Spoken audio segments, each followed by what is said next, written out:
Welcome to Guided Resignation, your safe space for spiritually checking out of work while physically staying just employed enough to keep your dental. I'm Josephine, your Chief Exit Officer, Meditation Guide, and Workplace Burnout Translator. Today, we're diving into the leadership book that absolutely reads like satire in today's job market. It's called Leaders Eat Last, which is sweet until you realize that corporate catered lunches is just pizza triangles and really cold feelings. Simon Sinek, our patron saint of TED Talks and professional optimism, he argues that the best leaders are the ones who put their people first. The radical idea here is that if you treat your employees like actual humans and not just KPIs with legs, they'll do better with work, innovate more, and not fantasize about quitting every single day. It's a business strategy powered by both empathy and oxytocin. Now, let's talk about you. Yes, you, whose version of leading with empathy is pretending not to send a Slack ping at 4:59 p.m. Maybe you're a new manager accidentally micromanaging everyone into a cortisol spiral, or a team member so burnt out you avoid eye contact with your own mirror. Maybe your circle of safety is more like a triangle of passive aggression, and maybe you're realizing that collaboration doesn't mean forwarding emails with FYI and no context. That's okay. This is your chance to level up without leveling out. So the first core idea is the circle of safety, which means creating a workplace where people feel safe and supported. And imagine that you're building a Care Bears cult, but with an annual performance review. This is where leadership stops being about deliverables and starts being about more or less not ruining your life. And the second idea is around empathy, triggering oxytocin. Science says that when we treat people well, we get a chemical high.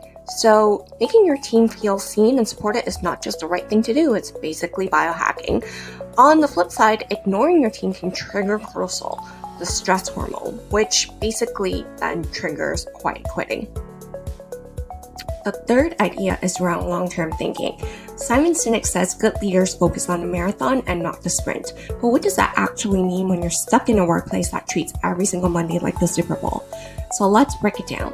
Long-term thinking means prioritizing sustainable success, trust, and meaningful impact over quick wins and momentary praise. It's about building something real, not just hitting this quarter's numbers so that your VP can afford another Peloton for the vacation home.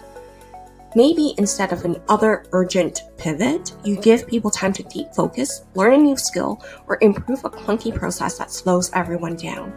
Long-term thinking is the total arc of how you want to grow, lead, and feel fulfilled, or at the very least, not dead inside.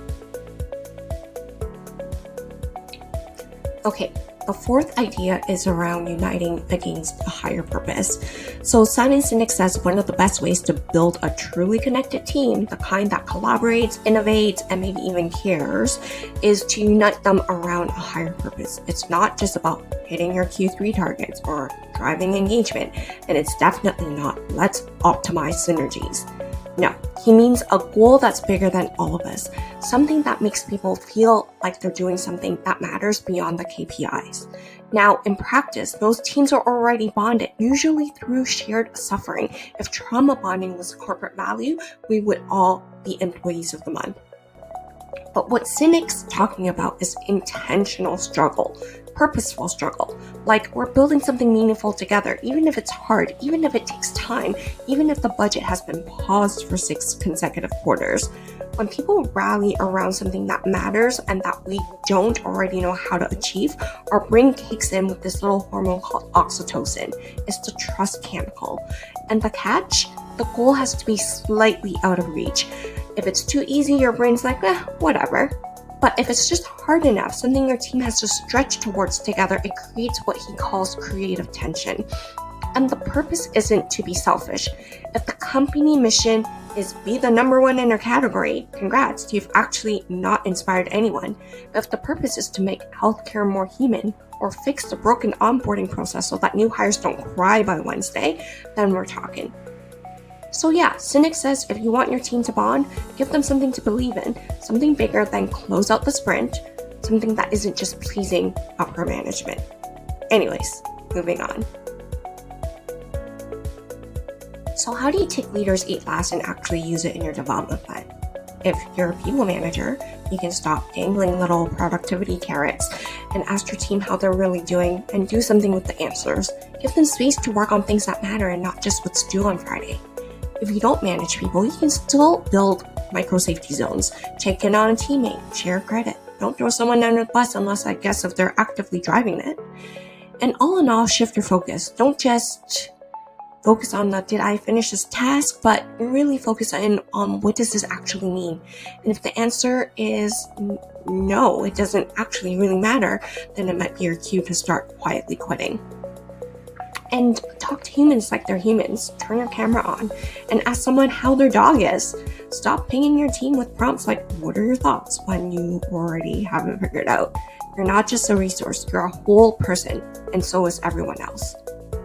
So in summary, Leaders Eat Last says real leadership is empathy in action. And you can't fake it with motivational posters and mental health webinars scheduled during lunch with some free pizza. If you want innovation, collaboration, and engagement, try not being the villain in your team's group chat. Start with humanity and stay for the oxytocin. So whether you're a leader, a follower, or just someone trying to survive another workday, remember this mantra. I am not my output. I am not my outlook. I am a whole human being who deserves rest and respect. And that's it. Thanks everyone for watching. Namaste. At least until you win the lottery. Don't forget to like, subscribe, and forward this to the manager who said we're a family right before the next layoffs. Bye.